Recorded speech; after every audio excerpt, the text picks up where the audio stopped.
이제 다같이 누가복음입니다. 누가복음 13장 6절에서 9절. 오늘은 무화과나무의 비유입니다.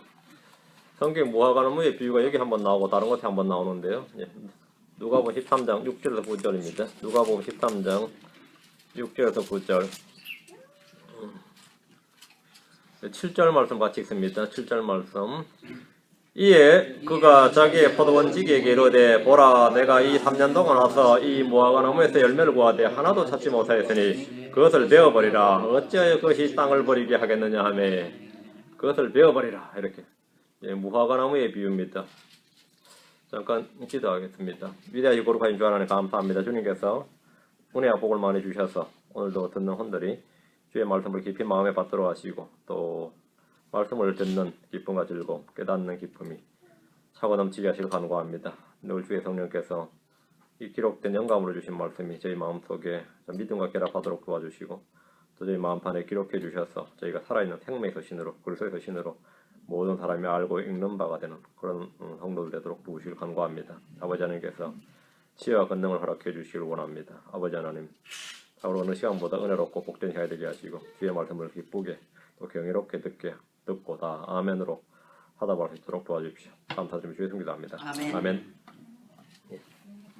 오늘 본문은 열매를 맺지 못하는 무화과나무에 관한 주님의 비유의 말씀입니다. 주님은 무화과나무를 소재로 여러 번 아주 중요한 가르침을 주셨습니다. 산상수훈에서 주님은 너희가 그들의 열매로 그들을 알리니 사람들이 가시나무에서 포도를 또는 엉겅퀴에서 무화과를 거두겠느냐, 무화과를 거두겠느냐, 포도, 무화과, 주님이 자주 사용하신 그런 비유의 말씀인데 사람들을 나무에 비유하셨죠. 나무에 비유하셨습니다. 가시나무나 찔레나무는 악한 자들을 상징하는 나무고요. 물가에 심겨온 나무는 복 있는 사람들을 주의 말씀을 주야로 묵상하는 사람들, 복 있는 사람, 이걸 물가에 심겨온 나무, 물가에 심은 나무 이렇게 주를 신뢰하는 사람을 걸어서 그런 물가에 심은 나무고 뿌리를 강가로 뻗은 나무 이렇게 주님께서 나무를 사람에 비유한 그렇게 비유를 하셨고요. 하늘의 왕국에서 이스라엘은 주께서 심으신 알로에 물가의 백향목이라고 그렇게 말합니다. 민수기 24장 6절에 그들이 골짜기같이 퍼지고 강가의 동산 같으며 주께서 심으신 알로에 나무 같고 물가의 백향목 같도다. 이렇게 민족을 이번에는 나무로 비유한 예죠. 메시아 왕국에서 이스라엘은 물가에 심은 포도나무 같아서 많은 물들로 인해 열매를 많이 맺으며 가지가 가득하도다 이랬습니다. 우리는 성경 곳곳에서 나무를 사람 또는 민족으로 기록하고 있는 것을 자주 볼 수 있습니다. 우리 주님 육신을 입고 이 땅에 오신 모습은 연한 초목이었고 마른 땅에서 나온 뿌리 같았지만 재림 때 예수님은 샤론의 장미고 골짜기의 백합처럼 아름답다 이렇게 되어 있습니다. 주님께서 무화과나무를 통해서 이스라엘의 상태와 모습을 말씀해 주시고 그들이 하나님께 받게 될 심판을 선포하셨는데 그게 오늘 본문입니다. 누가복음 13장에서는 열매 맺지 못하는 무화과나무의 비유입니다. 마태복음 21장에서 주님이 무화과나무를 저주하신 사건은 비유로 말씀하신 것이 아닙니다. 그 마태복음 21장 19절에 21절에 주님께서 무화과나무 밑에 가셔서 열매를 찾으셨다가 없으니까 이제 저주를 하셨죠. 그 저주하셔서 바로 나무가 말라버렸는데 주께서 열매 없는 무화과나무를 저주하신 후에 제자들에게 믿음의 기도를 통해서 할 수 있는 일을 말씀해 주셨습니다. 그거는 비유가 아닙니다. 그건 비유가 아니에요. 근데 비유가 아닌데 이제 비유가 아닌 거를 비유로 해석을 하고 반대로 비유를 또 비유가 아닌 것으로 해석하고 이건 이제 완전히 잘못된 이야기죠. 그건 이제 성경 해석 기본이 이제 틀려먹은 겁니다. 마태복음 24장에서 주님은 무화과나무의 비유를 통해서 말세의 징조와 대환란 때 이스라엘에 관해 말씀해 주셨는데 이 기사는 복음서 세 곳에 모두 다 나옵니다. 지금 본문에 보면 마태복음 24장에서는 주님께서 이제 무화과나무의 비유를 배우라. 그것에 가지가지 연하고 잎사귀를 내며 여름이 가까운 줄 너희가 아나니. 무화과나무의 비유를 배우라. 그랬죠? 무화과나무의 비유를 배우라. 그러니까 그 비유가 맞는 거죠.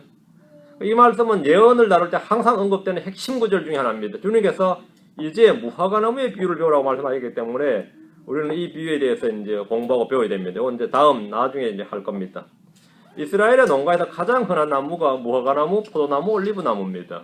이 세 그루의 나무는 성경에서 이스라엘의 민족을 예표하는 나무로 자주 등장합니다. 포도나무는 이스라엘의 영적 특권을, 올리브나무는 이스라엘의 종교적 특권을, 무화과나무는 이스라엘의 민족적 특권을 상징하는 그런 나무로 나옵니다. 간략하게 이 세 종류의 나무에 대해서 잠깐 살펴보고 오늘 본문을 하겠습니다. 첫째가 포도나무입니다. 포도나무. 하나님께서 가나안 땅을 포도원이라고 하시고 이스라엘 민족을 포도나무라고 하셨습니다. 주님은 가장 좋은 땅에 좋은 포도나무를 심었지만 포도를 내지 않고 주님은 구한 건 포도인데 덜 포도를 냈습니다. 이사야 5장 2절 4절입니다. 이사야 5장 2절 4절.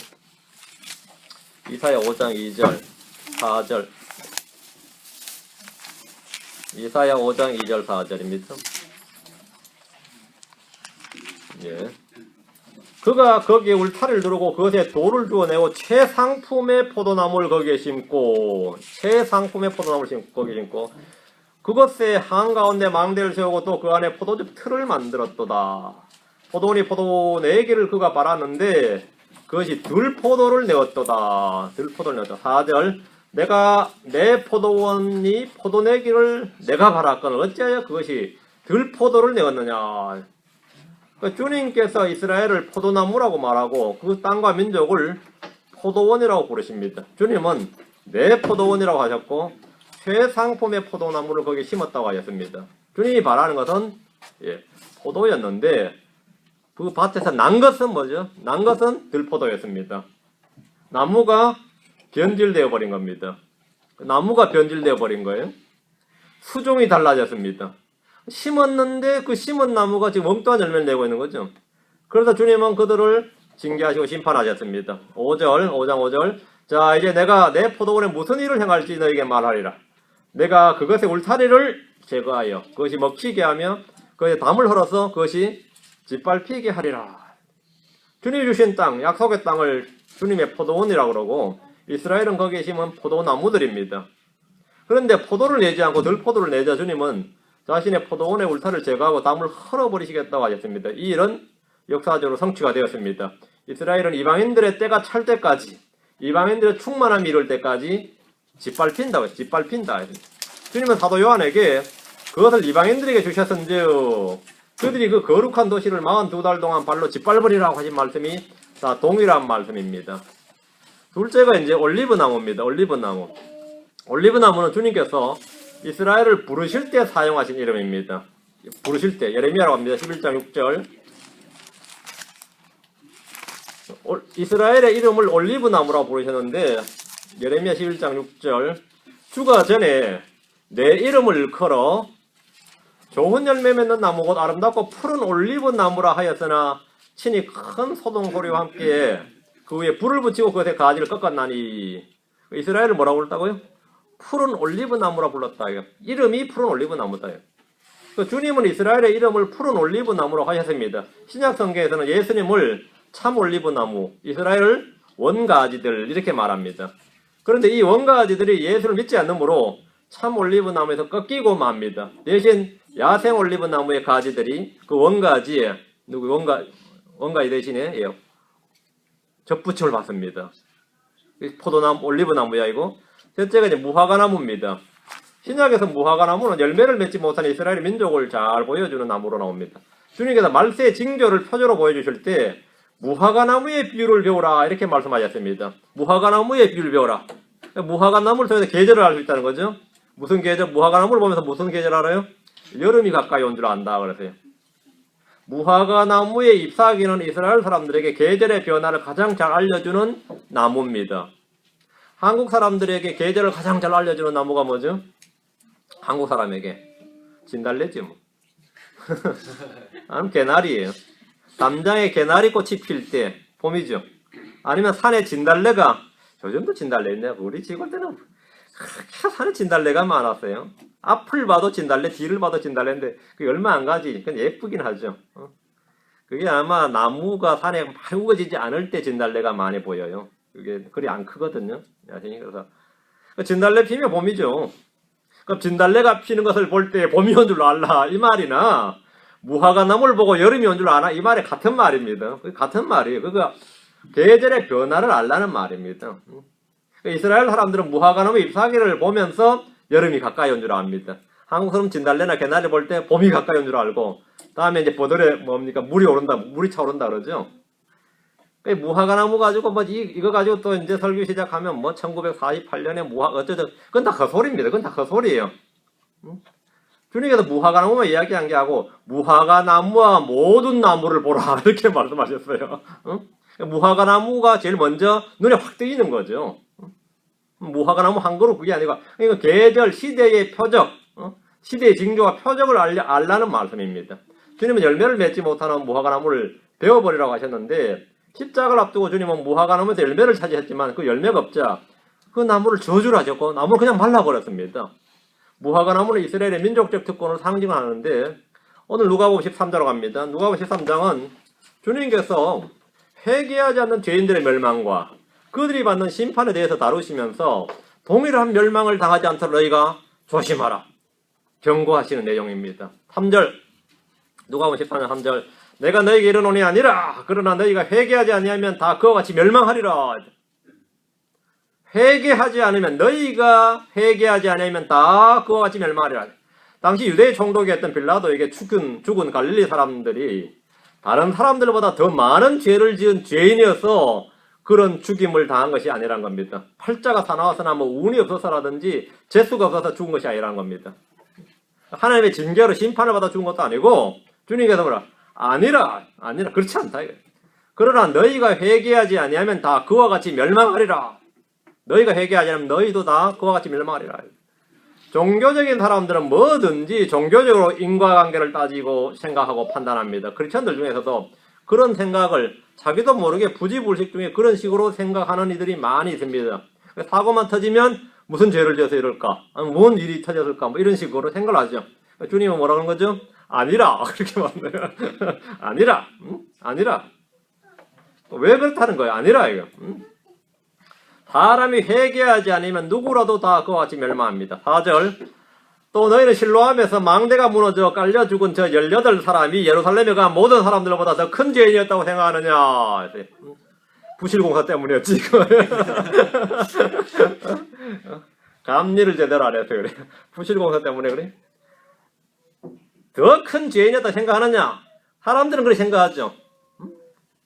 산풍백화점에서 깔려 죽은 사람들, 아니면 다리가 끊어져 죽은 사람들, 열차가 탈선해 죽은 사람들, 비행기에서 떨어져 죽은 사람들, 어떠신가요? 더 큰 죄인이었다고 생각하느냐? 사람들이 각종 사고로 죽을 때 우리는 별별 생각을 다 할 수 있습니다. 자연재해나 질병이나 교통사고나 건물 붕괴나 이런저런 사고로 사람이 죽을 때 그 죽은 사람들이 더 큰 죄인들이 아닙니다.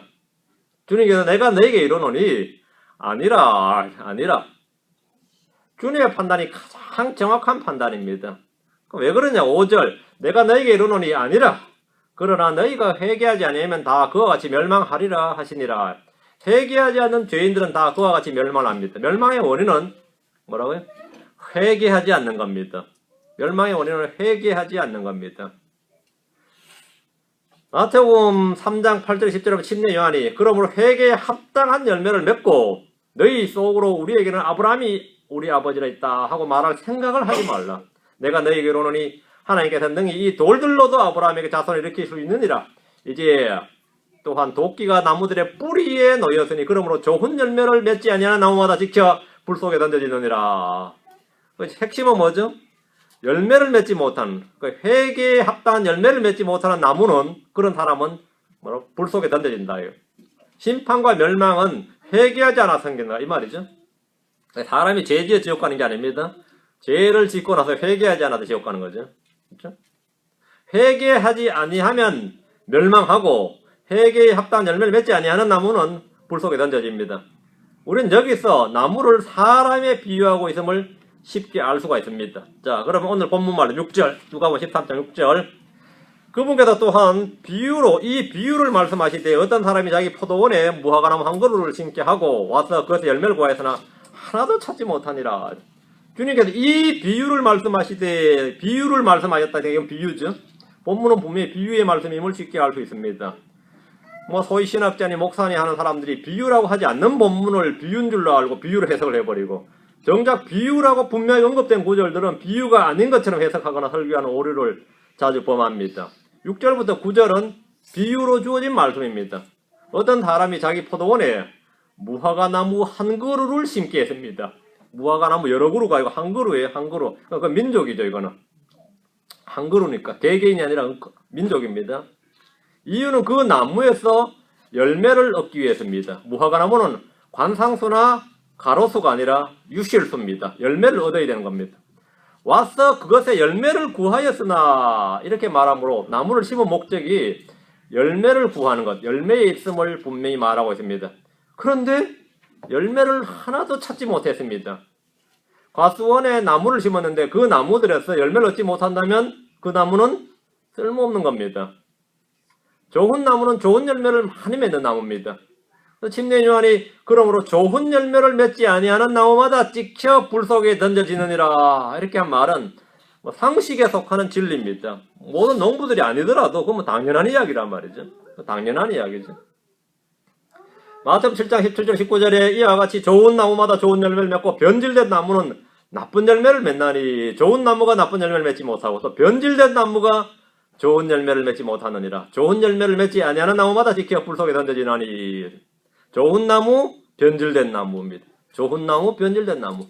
좋은 나무인가 부패한 나무인가는 겉모양으로 판단하는 것이 아니라 열매로 판단하고 결정합니다. 사람도 마찬가지입니다. 열매로 그 나무를 알 수 있습니다. 좋은 열매를 맺지 아니하는 나무마다 지켜 불 속에 던져지나니 이 말씀은 엄중한 경고가 아닐 수 없습니다.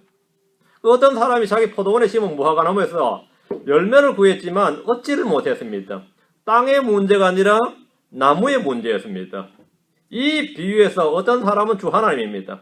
포도원은 이스라엘이 거하는 팔레스타인 땅입니다. 약속의 땅 가나안 땅입니다. 무화과 나무 한 그루는 이스라엘 민족입니다. 포도원 지기는 예수 그리스도입니다.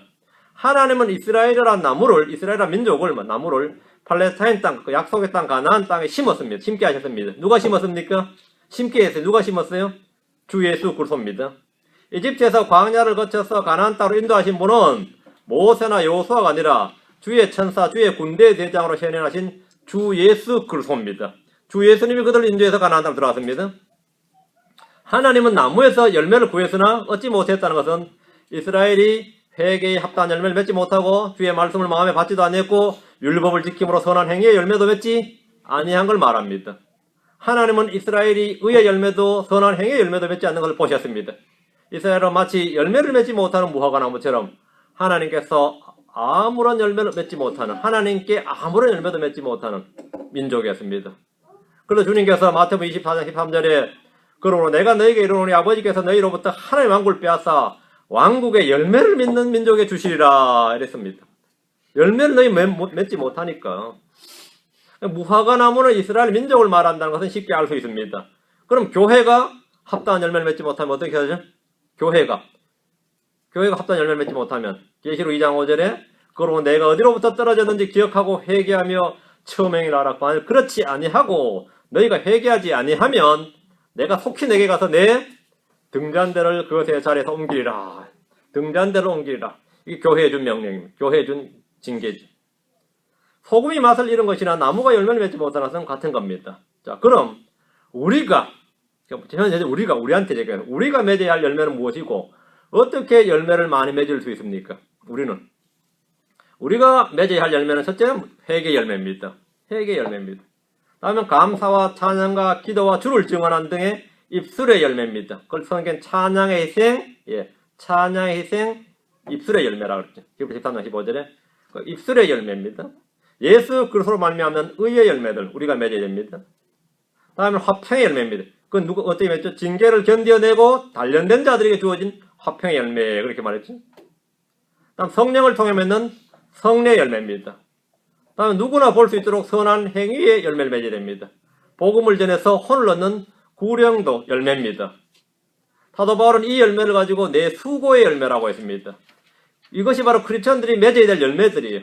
열매를 맺고 더 많이 맺을 때 하나님께서 영광을 받으십니다. 영광을 받으시면. 자, 그럼 우리가 맺어야 할 열매, 지금 성경에 말하는 우리가 맺어야 할 열매입니다. 첫째가 회개 열매입니다. 다음에 뭐라고요? 찬양과 감사 같은 입술의 열매라고 그랬어요. 예수 그리스도로 말미암는 의의 열매들. 다음에 주님 주신 징계를 받아들이고 단련된 화평의 열매들. 성령을 통해서 맺는 성례 열매들. 다음에 선한 행위의 열매들. 또 혼을 얻는 구령의 열매라고 그랬습니다. 이게 내 수고 열매입니다. 내 수고 열매. 열매를 이렇게 맺어야 돼요. 열매를 맺으더라요. 더 많이 맺으면 하나님께서 영광을 받으신다. 그럼 우리는 어떻게 이런 열매들을 주님께서 구하고 찾는 이 좋은 열매를 많이 맺을 수 있는가? 어떻게 많이 맺을 수 있습니까? 첫째, 좋은 땅의 씨를 받아야 됩니다. 좋은 땅의 씨를 받아야 돼요. 좋은 땅의 씨를 받는다는 것은 말씀을 받아서 듣고 깨닫는 자를 말하는데, 이런 사람은 30배, 60배, 100배 열매를 맺는다고 했습니다. 좋은 땅에서 씨를 받아야 됩니다. 말씀을 좋은 마음밭에 받아야 돼요. 주의 말씀이 여러분에게 풍부히 거하게 하시고 그 말씀을 빼앗기지 않도록 하시고, 그게 열매 맺는 첫 번째 방법입니다. 둘째는 뭐죠? 의의 씨앗을 뿌리는 자가 의의 열매를 많이 거둡니다. 씨앗은 뿌려야 됩니다. 의의 열매를 거두고 싶으면 의의 씨앗을 뿌려야 돼요. 주님께서는 씨 뿌린 자에게 씨를 제공하시고 뿌린 씨도 번성하게 하시고 열매도 늘어나게 하시리라 했습니다. 씨를 뿌려야 돼요. 그럼 그 씨도 주시고 열매도 늘어나게 하신다. 열매 많이 맺는 방법입니다. 셋째는 주님 안에 꾸준히 거하는 겁니다. 주님께서 말씀하시기를 나는 포도나무에 너희는 가지니라. 사람이 내 안에 거하고 내가 그 안에 가면 그 사람은 많은 열매를 맺나니 나 없이 너희가 아무것도 할 수 없느니라. 그 사람은 많은 열매를 맺나니, 그 사람은 많은 열매를 맺나니, 주님 안에 꾸준히 거하는 것이 많은 열매를 맺는 방법입니다. 이런 열매를 맺으라 이거예요. 이런 열매를 맺으라. 예. 다시 누가복음 13절로 갑니다. 7절. 누가복음 13절 7절. 이에 그가 자기의 포도원 지기에게 이르되 보라 내가 이 3년 동안 와서 이 무화과 나무에서 열매를 구하되 하나도 찾지 못하였으니 그것을 베어버리라. 포도원 지기가 게을러서 그런 거 아니에요. 포도원 지기에 열심히 일을 했는데 그래서 이 주인이 볼 때 포도원 지기가 오히려 불쌍한 거죠. 그렇게 애를 썼는데 열매를 못 얻으니까 그렇게 하지 말고 베어버리라 이거예요. 어찌하여 그것이 땅을 버리게 하겠느냐. 땅을 버리는 나무예요. 무화과 나무를 심었지만 열매를 얻지 못하지 어떤 사람과 주 하나님은 자기의 포도원 지기에게 보라 내가 이 3년 동안 와서 이 무화과 나무에서 열매를 구하되 찾지 못하였으니 그것을 베어버리라 이렇게 말합니다. 내가 이 3년 동안 이 말은 주님께서 이 땅에서 공생의 사역기간임을 알 수 있습니다. 복음서에서 주님은 3번의 유월절을 보내셨습니다. 이를 통해 주님이 이 땅에서 사역한 기간을 알 수 있습니다. 대부분의 교회에서 주님의 공생의 사역기간을 3년 반 정도로 추정을 합니다. 3년은 확실히 넘는 겁니다. 하나님께서 내가 이 3년 동안 왔어라고 말씀하신 것과 일치합니다. 주 하나님께서 무화과나무로 비유된 이스라엘에서 열매를 구했지만 하나도 찾지 못했습니다. 하나님은 자기의 포도원에 자신의 종들을 보내셨고 마침내 자신의 독생자를 보내셨지만 아무런 열매도 얻지 못했습니다. 주 예수 그리스도께서 3년 이상을 그들 가운데 거닐면서 말씀과 표적과 권능과 이적들을 행하고 보이셨습니다. 그러나 그들은 회개하지 않았습니다. 주님은 올래도 했지만 열매를 얻을 수가 없었습니다. 그 결과가 뭐냐 이거야. 하나님께서 그것을 베어버리라. 한두 해도 아니고 새해 3년 동안 못 얻었으면 소용없는 나무다. 그걸 베어버리라. 주님이 이미 여러 차례 열매를 맺지 못하는 나무에 대해서 경고와 심판의 말씀을 하셨습니다. 열매를 맺지 못하는 나무, 열매를 맺지 못하는 가지는 불에 던져진다, 꺾인다, 베어버린다, 제거해버리신다 등등의 말씀을 반복적으로 하셨습니다. 주님께서 잎만 무성하고 열매가 없는 무화과나무를 보시고 저주하셔서 그 나무가 말라버렸습니다. 로마서에도 사도 바울이 이 말씀을 참 올리브나무에서 꺾이는 가지들로 기록했습니다. 역사적으로 AD 70년에 디아스포라를 통해서 문자 그대로 이 비유의 말씀이 역사에서 성취되었습니다. 꺾어버리라, 베어버리라. 그 나무를 그 땅에 베어버렸습니다. 이스라엘 땅 자체, 가나안 땅 자체 이제 이스라엘 사람이 한 명도 못 살게 된 거죠. 그게 이제 70년에 있었던 일입니다. 그것이 땅을 버리게 하겠느냐? 그것이 땅을 버리게 하겠느냐? 이스라엘 민족이 가나안 땅을 버린다 이거예요. 하나님 주신 약속의 땅을 지금 더럽히고 버리고 있다. 이스라엘은 하나님이 주신 약속의 땅에 거하면서 열매를 맺지 못하고 땅만 버리는 나무가 되었습니다. 그들은 우상 숭배와 음행과 폭력으로 주님이 주신 땅을 더럽혔습니다. 그들은 하나님이 원하시는 어떤 열매도 맺지 못했습니다. 어찌하여 그것이 그 무화과 나무가 땅을 버리게 하겠느냐. 이 말씀은 그들이 그 땅에서 쫓겨난다. 주님이 쫓아내신다는 심판의 선고입니다. 열매 맺지 못하면 쫓겨난다. 베어버린다. 8절. 그가 대답하여 그에게 이르되 주인이여, 내가 그것의 주위를 파고 그것에 기름을 줄 때까지, 그것에 거름을 줄 때까지 금년에도 그것을 그대로 두소서. 포도원지기는 지금까지 수고했는데 한 번 더 해보겠다는 거죠. 주인한테 한 번 더 부탁을 하는 겁니다. 한 번 더 해보겠다요. 주인의 명령에 포도원지기는 말하기를, 주인이여, 내가 그것의 주위를 파고 그것에 거름을 줄 때까지 금년에도 그것을 그대로 두소서 하며 궁유를 구하고 중보기도를 했습니다. 무화과나무를 위한 중보기도죠. 출애굽한 이스라엘이 금송아지를 만들어 경배하고 섬길 때 주님께서 그들을 멸하려 하시자 모세는 백성들을 위해서 중보기도했습니다. 덕분에 이스라엘이 살았죠. 공생의 기간 동안 하나님의 독생자를 믿지 않고 영광의 주를 십자가에 못 박아버린 이스라엘은 멸망할 수밖에 없었습니다. 그런데 십자가에 못 박히신 주님께서 그들을 위해 중보하셨습니다. 누가복음 23장 3, 4절에 그때 예수님께서 이르시되, 아버지여, 저들을 용서하여 주옵소서. 저들은 자기들이 하는 일을 알지 못하나이다. 이렇게 중보하셨습니다. 주님은 친히 이 땅에 육신을 입고 아버지의 포도원에 온 포도원직입니다. 이는 우리 주님께서 내 아버지는 농부시니라 이렇게 말씀하심으로 분명히 알 수 있습니다. 아버지는 농부로서 열매를 맺지 아니하는 가지는 제거해버리는 분입니다. 예수님은 이들을 베어내지 말고 친히 한 번만 더, 금년만 더 기회를 줄 것을 요청했고 자신이 직접 그것의 주위를 파고 그것에 거름을 주겠다고 했습니다. 그건 작년에도 한 일이고 그전에도 한 일이고 그전에도 한 일입니다. 하겠다는 거예요. 한 번 더 해보겠다 이거예요. 금년에도 그것을 그대로 두소서. 금년에도 그것을 그대로 두소서. 이래서 심판이 유예되는 거죠. 이래서 긍휼을 입는 겁니다. 주 예수 그리스도의 중보로 이스라엘은 멸망하지 않고 40년을 가나안 땅에서 그대로 있었습니다. 40년을 더 살았습니다. 중보자 예수 그리스도. 중보자 예수 그리스도입니다. 이 기간 동안 주님은 금년에도 그대로 뒀어요. 이 기간 동안 주님은 사도들을 통해서 예루살렘과 유다와 사마리아와 이방민족들에게 복음을 전하셨습니다. 그러나 이스라엘은 회심하는 대신에 교회를 핍박하고 예수님을 철저히 배척을 했습니다. 땅을 파고 거름을 주었지만 이스라엘이란 무화과나무에는 잎사귀만 무성할 뿐이지 열매는 하나도 없었습니다. 유대인들 중에 개인적으로 몇몇이 복음을 믿는 사람들이 있었지만 민족적으로, 무화과나무 민족적으로는 전혀 열매가 없었습니다. 9절입니다. 9절. 만일 그것이 열매를 맺으면 좋으려니와 그렇지 않으면 그 뒤에 그것을 베어버리소서 하였느니라 하시니라.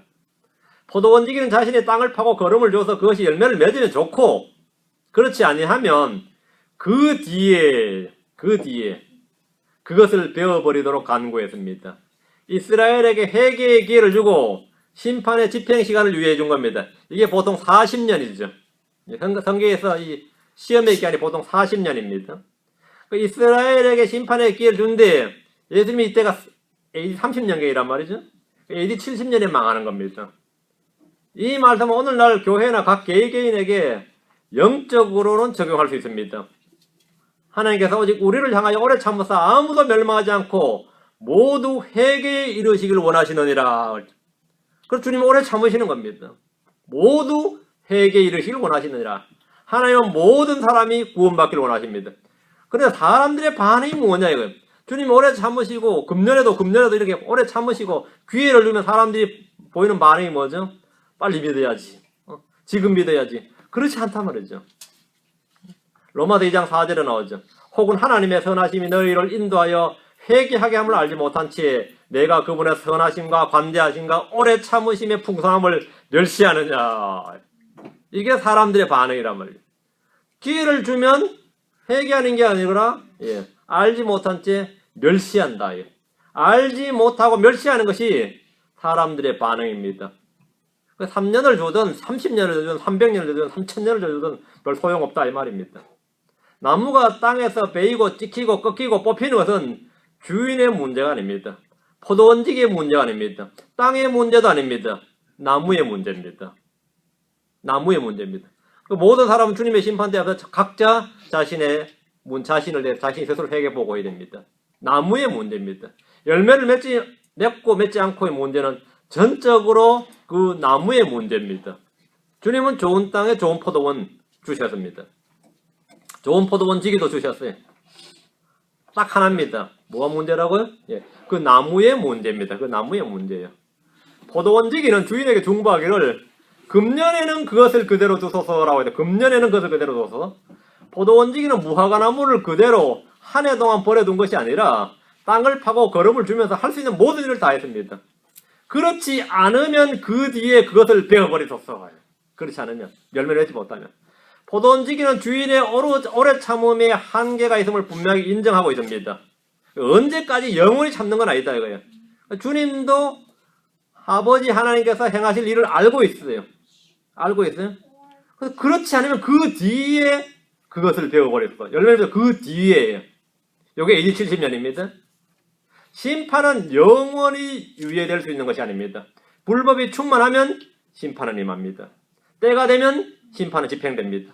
사악한 자들은 심판이 속히 집행되지 않음으로써 하나님이 안 계신 줄로 알거나 더욱 악한 일을 행합니다. 더욱 악을 행합니다. 더욱 악을 행해요. 회개의 기회를 도리어 진노를 쌓아 올린 데 써버립니다. 전도를 하는데 복음을 전하는 때 고양이도 천국 가요? 하늘 가요? 나의 고양이도 못 가는 하늘이면 난 안 가요. 아, 이거 진짜 황당한 인간 진짜. 이게 인간의 사악함이 그 정도예요. 뭐 말도 못하죠. 그 회개의 기회를 말이죠.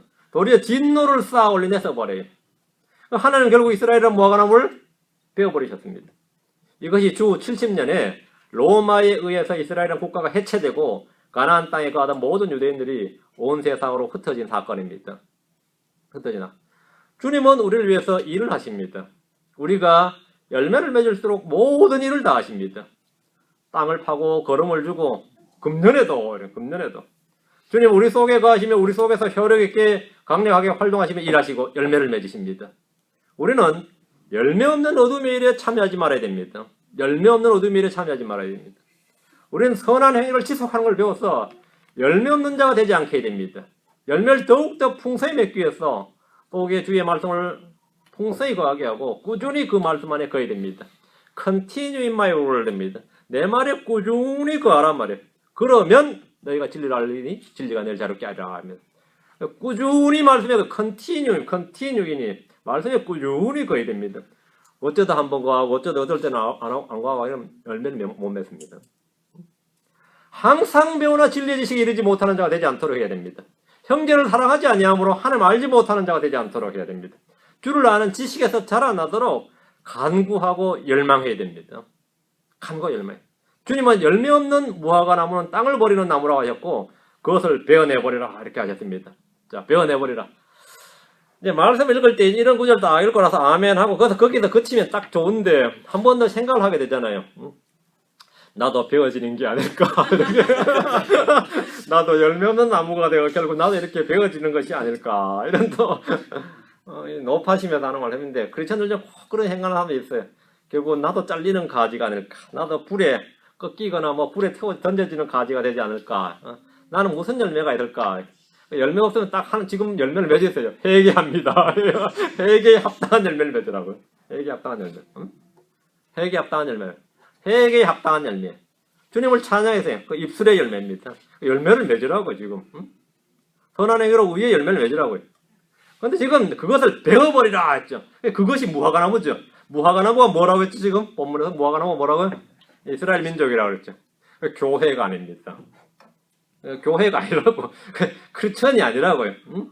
이 말씀은 오늘날 크리스천들의 구원에 관한 말씀이 아닙니다. 구원에 관한 말씀이 아닌데 그거를 이제 나한테 적용을 하는 사람들이 그 미스어플리케이션이 잘못 적용한 겁니다. 우리는 그분의 살과 뼈에 속한 뭐라고요? 지체들입니다. 우리는 그분의 살과 뼈에 속한 지체들이에요. 진리의 말씀을 올바로 나눠 공부해야 됩니다. 아무 말씀을 아무데나 다 자기한테 적용하면 안 됩니다. 아무 말씀 아무게 다 자기에게 적용하면 안 돼요. 본문의 비유는 회개하지 않는 자들의 멸망과 회개에 합당한 열매를 맺지 못하는 자들에 대해서 오래 참으시는 하나님과 회개하지 않는 죄인들에 대한 심판을 그 무화과 나무의 비유로 말씀해 주신 겁니다. 농경국가에 있던 이스라엘 사람들은 누구나 쉽게 알 수 있는 비유예요. 누구나 쉽게 알 수 있는 비유. 너는 명료하고 클리어하고 단순한 비유입니다. 딱 알 수 있는 거죠. 이 단순하고 명료한 비유의 말씀을 통해서 영적 깨달음과 교훈과 은혜를 받아야 됩니다. 우리가 은혜를 이 구절에서 은혜를 받아야 돼요. 자, 오늘 누가복음 13장 6절에서 9절은 아주 짧습니다. 아주 짧아요. 여기서 은혜를 받아야 됩니다. 이 말씀에 걸려 자빠지면 안 돼요. 이 말씀에 걸려 자빠진다는 건 뭐냐면, 예, 하나님께서 나를 베어내버리지 않으실까, 이렇게. 여러분이 무화과나무가 아닙니다. 여기서 본문은 전혀 무화과나무 아니에요. 이 말씀을, 예, 이 말씀으로 사람 속이는 사람들도 있어요. 말씀으로 사람 협박하는 사람도 있고, 주님이 베어내버린다잖아, 이러면서, 주님이 베어내버린다잖아, 이러면서. 예.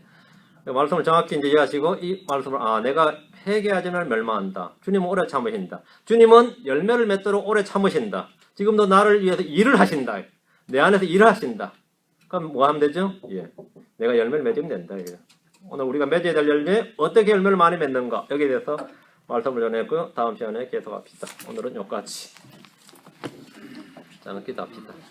기대하시고 오르고 주 하나님 감사합니다. 주님께서 오늘도 들려준 말씀 저희가 마음에 잘 믿음으로 받도록 하시고 모든 성도들이 이 은혜롭게 말씀을 받고 또 경이롭게 영감 있게 또 권능 있게 주의 말씀을 마음속에 간직하도록 도우셔서 이것들이 전부 다 자유로운 행로로서 활동하게 하시고 이 말씀이 살아서 움직이고 살아있는 하나님의 말씀 그것을 저희들 다 체험하고 이 말씀이 주는 효과 역사하는 그 말씀이 주는 그 은혜를 맛보게 하시고 모두가 풍성한 열매를 맺어서 우리 주님 앞에서 칭찬받는 그런 성도를 다 되도록 인도해 주실 간절히 빌고 원합니다. 아버지 하나님 저희가 열매 없는 어둠의 일들에 참여하지 않게 하시고 참 입술의 열매를 맺고 선한 행의 열매를 맺고 의의 열매들, 화평의 열매들을 맺도록 하십니다. 무엇보다 성례의 열매들을 많이 맺도록 해주시고 저희가 주를 위해 하는 모든 수고에서 그 수고의 열매들을 거둘 수 있도록 은혜 허락해 주시길 간구합니다.